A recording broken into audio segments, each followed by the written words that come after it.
The alarm exploded through Alcatraz at 5:17 a.m. Red lights flashed like the island was bleeding. Guards stormed down cell block B, boots shaking the metal floor. When they reached cell 144, they froze. Frank Morris, one of the smartest, quietest, most heavily watched inmates on the island, was gone, but the bed looked full. A head, hair, skin. Only when the guard pulled back the blanket did the truth hit them. It was a dummy head, made of soap, toilet paper, and hair stolen from the prison barbershop. Frank Morris had vanished into thin air. Alcatraz was supposed to be impossible to escape. So how did one man, the most intelligent inmate on the island, simply disappear? Before that night made history, we must go back to where his untold story truly began. The first time Frank Morris saw Alcatraz, he stood in chains on the prison ferry. Wind slapped across his face. Fog curled around the island like cold fingers. Other inmates whispered, "That's where hope dies." They say the ocean eats you alive. Strong swimmers drown trying. But Frank stayed silent. His mind wasn't on the water. It was on the island rising in front of him, a gray fortress surrounded by icy waves. He wasn't afraid. He was calculating. Inside, the intake room was cold and echoing. Prisoners stripped, washed, and changed into stiff denim. Frank didn't look tough, didn't look loud, didn't look dangerous. But the guards knew better. He had escaped from every prison before Alcatraz. One guard leaned in close and said, "You won't escape this one, Morris. The rock eats men like you." Frank didn't answer, but his eyes said something else. "We'll see." For weeks, Frank behaved like any ordinary inmate. He worked in the model industry's sewing shop. He kept quiet. He followed rules. He never picked fights. But he was studying everything. Guard rotation times, weak spots in the cell structure, the direction of the ocean currents, which inmates could be trusted, which ones were dangerous, where the walls sounded hollow. Every detail mattered. Every second was information. Alcatraz was a puzzle. Frank Morris had come to solve it. One night, during lights out, Frank heard something strange. A faint clicking. Then a small burst of dust fell from the vent near his bed. He pressed his ear against the cold concrete. Someone was moving behind the wall. Slowly, carefully. Not a guard, not an animal, a person. Then a whisper came through the metal. "You ready to join us, Frank?" Frank's heart didn't race. Instead, he smiled. Someone else was planning something big, and they needed him. Minutes later, a thin metal plate inside Frank's vent shifted, just enough to reveal an eye staring back at him from the darkness. A real human eye. The whisper returned. "Don't say a word. They are watching."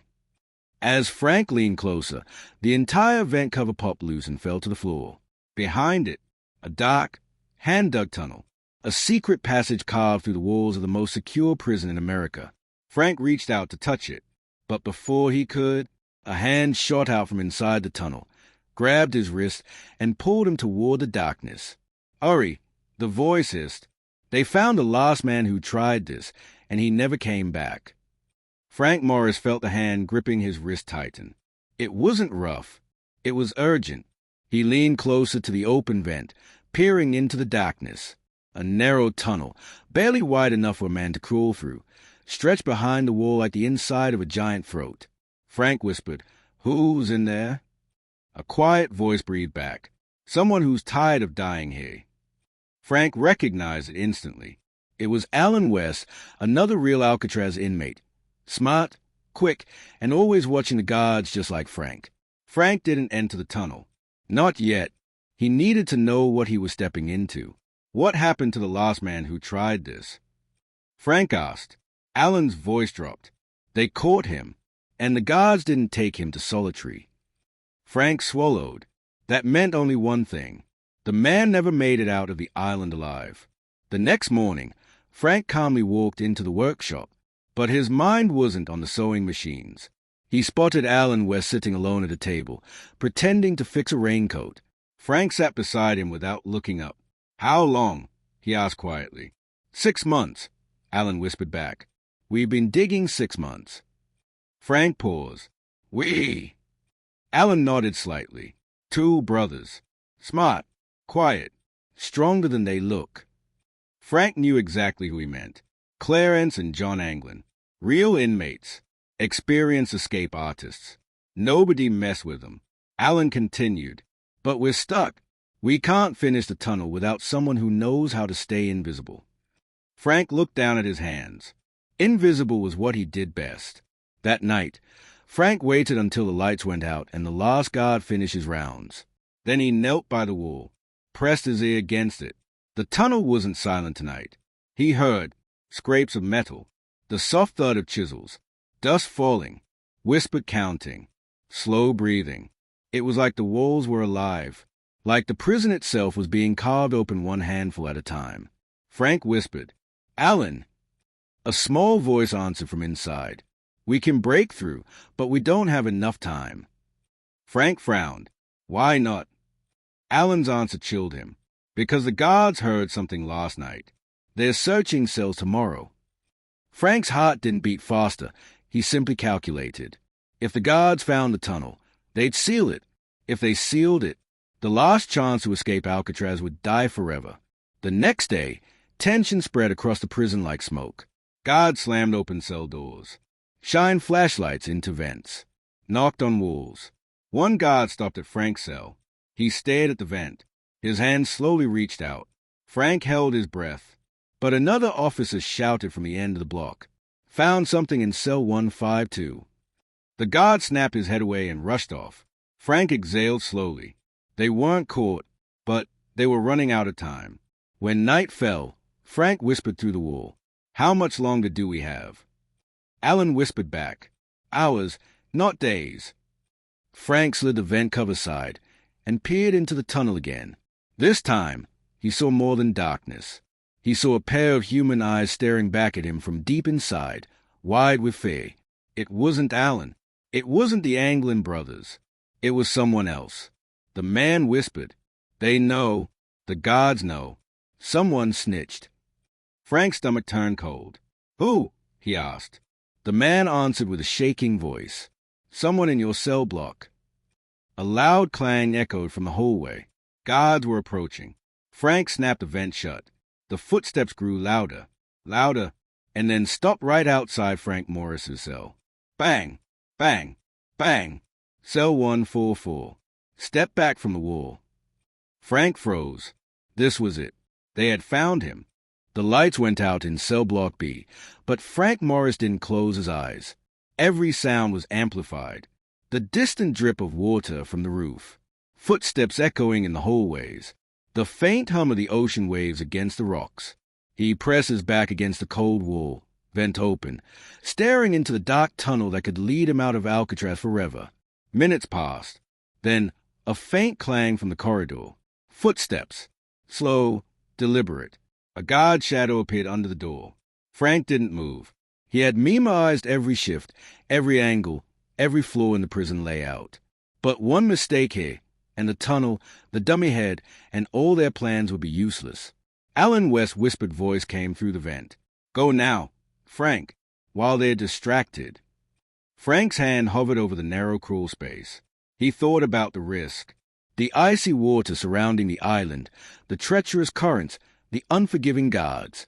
But the thought of staying, or returning to a lifetime locked behind bars, was worse. Frank slid his body into the vent. Dust fell. The darkness swallowed him. He could hear the guards moving closer. Every second was measured. Every heartbeat was a countdown.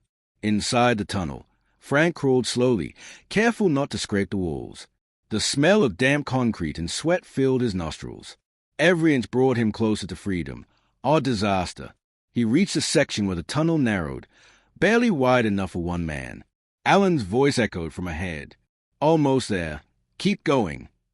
Then a faint scraping. Metal against stone. A low cough. Somebody else in the tunnel? Frank froze. Could it be a guard? Another inmate? No. Just dust falling from a loose brick. But in this prison, even dust could betray you. Frank emerged from the narrow part of the tunnel into the ventilation shaft leading to the rooftop. He paused, heart racing, and looked up. The night sky was just beyond the metal grate. Then, bang, bang, Bang! Alarms blared throughout Alcatraz. Red lights flashed violently. A guard shout echoed below. Somebody's out. Seal the cell blocks. Frank's stomach dropped. The tunnel had been discovered. And now, the impossible was about to begin. Frank Morris emerged onto the rooftop of Alcatraz, the cold wind slapping against his face. The island loomed in silence below, broken only by the flashing red lights and the echoing alarms. He crouched low, every muscle tense. One wrong move, one misstep, and the guards would see him. One wrong move, and the Pacific would swallow him alive. But the night skies stretched before him, a path to freedom that had eluded men for decades. He crawled to the edge, peering down at the rocky waters below. The currents were strong, the waves unpredictable. But Frank had studied them, calculated them. He wasn't just escaping. He was planning the perfect disappearance. From the shadows, he pulled out his improvised life raft, a collection of raincoats, duct tape, and ingenuity. It was small, flimsy, but it was his only chance. He paused, listening to the shouts from the guards far below. Their torches cut across the prison yard like blades. The searchlight scanned the rooftops. Frank took a deep breath and whispered to himself, "Time to become invisible." He lowered the raft into the water, silently sliding over the edge. The Pacific hit his body immediately, freezing, relentless, unforgiving. But he kept moving. One stroke, then another, until the shoreline became a shadow in the mist. The water was dark and unrelenting. Currents tugged at his body. Sharks? Maybe. Strong tides? Definitely. Cold? Absolutely. Yet Frank didn't panic. He pushed forward, every stroke a step toward freedom, every stroke a defiance of the prison that had tried to cage him. Behind him, Alcatraz rose like a fortress, lights flashing, guards shouting, chaos erupting across the island. And then the fog swallowed him. The prison disappeared. The alarms faded into distant echoes. For the first time in years, Frank felt alive. Hours later, guards discovered the dummy heads in the cells. The tunnels, dug for months, were found. But Frank Morris was gone. The waters were searched. The shoreline scoured. Boats patrolled the bay. No sign of him. Just the faint ripples where someone had entered the ocean. Alcatraz had lost a prisoner. The world gained a mystery. And somewhere in the mist, Frank Morris vanished, into legend. The morning after Frank Morris vanished, Alcatraz was in total chaos. Guards ran through the cell blocks shouting names, checking every vent, every wall, every corner. Other inmates watched from behind bars, whispering. Some laughed nervously, unsure if this was clever defiance or the beginning of a disaster. The warden slammed his fist on the desk, furious. But Frank was already gone. Even now, decades later, historians still debate what really happened that night. No body, no definitive trace, no confession.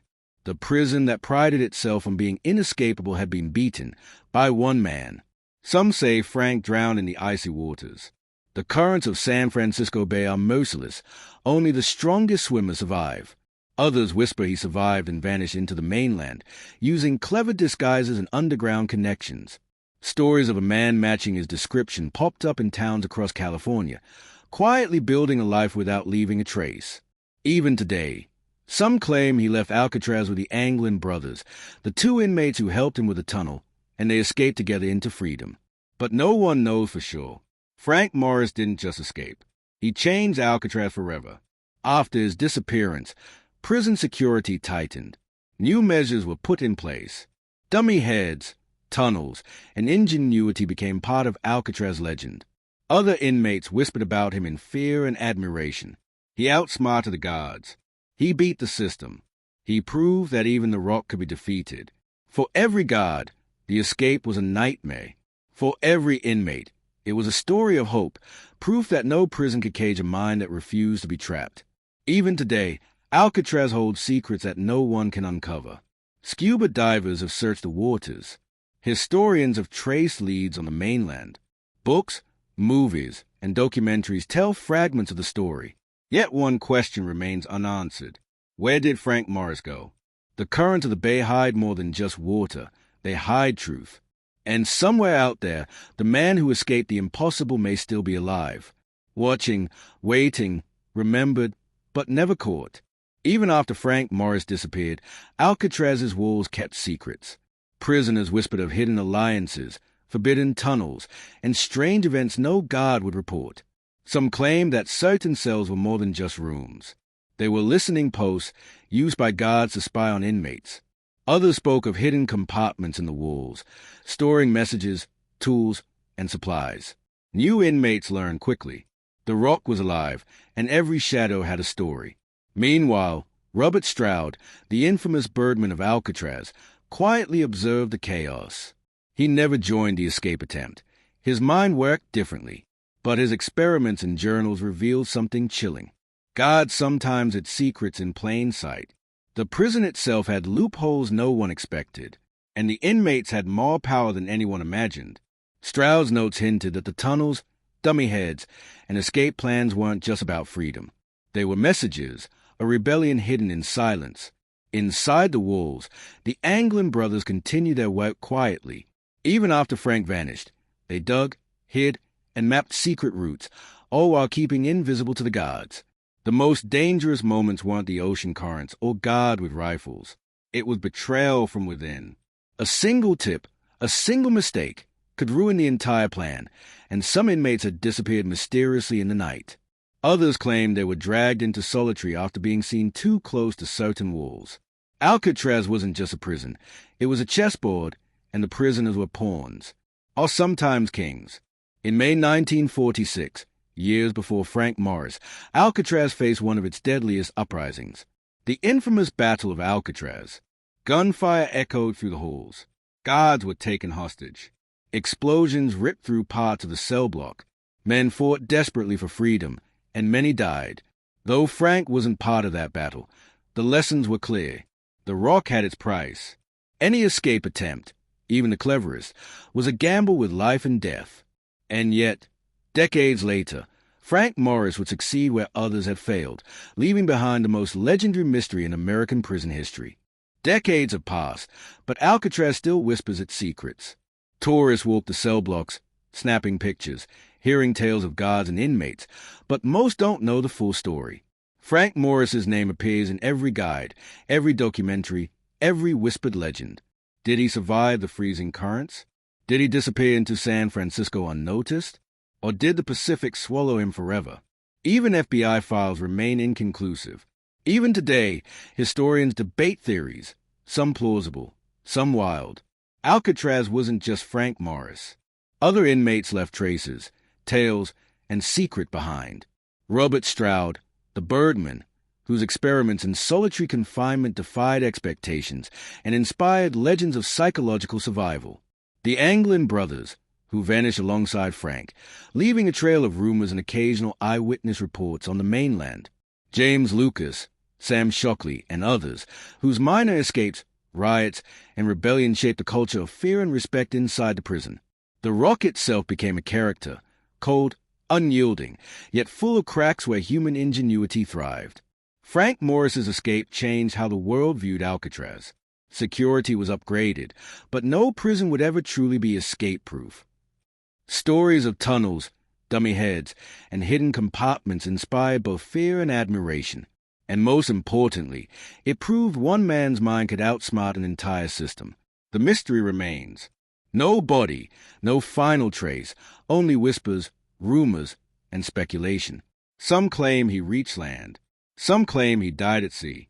But the truth remains locked away, like the cell blocks of Alcatraz itself. Tourists stand on the ferry, staring at the fog-shrouded island. They see the ruins, the guard towers, the lonely docks, and imagine, somewhere in that misty night, a man slipped through impossible odds, vanished into legend, and became the ghost of Alcatraz. And for every new visitor, every story told, Frank Morris lives on. The Rock may have kept men behind bars, but it could not cage the mind of a genius. Alcatraz remains America's most infamous prison, and some secrets inside its walls will never be revealed.